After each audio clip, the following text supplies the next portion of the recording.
Martinique, quand l'école joue avec la traite négrière. En Martinique, un mail envoyé aux enseignants a provoqué la stupeur. L'académie propose aux élèves de participer à un projet appelé Transat Café L'Or, les skippers du numérique. Quel était le principe dedans?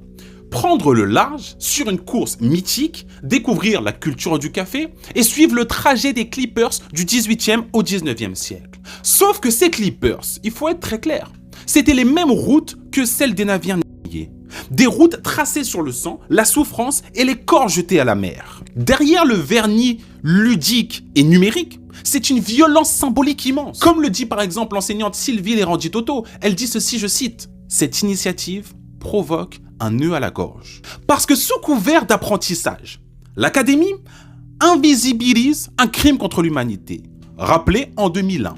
Elle parle de route du café sans dire un seul mot sur ceux qui la payaient de leur chair. Le trajet des clippers, c'est celui de la traite transatlantique. Les mêmes vents, les mêmes ports, les mêmes routes que prenaient les négriers. Dans ces traversées, certains navires restaient bloqués dans la zone dite du port au noir pendant des semaines, dans la chaleur et la puanteur. Et c'est là, dans cette zone, que, je cite, les négriers profitaient pour jeter par-dessus bord ceux qu'ils considéraient comme de la marchandise contaminée, y compris des hommes malades.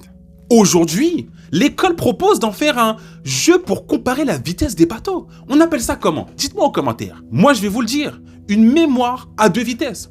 Parce que depuis le Havre, on parle d'aventure maritime. Mais depuis la Martinique, on parle d'exploitation, d'esclavage, de survie. Et vouloir jouer les élèves sur ces routes sans parler de ceux qui ont été enchaînés, c'est reproduire le regard colonial, c'est-à-dire celui depuis le pont, jamais depuis la cale. En 2025, on ne peut plus enseigner la mémoire de cette façon, je suis désolé.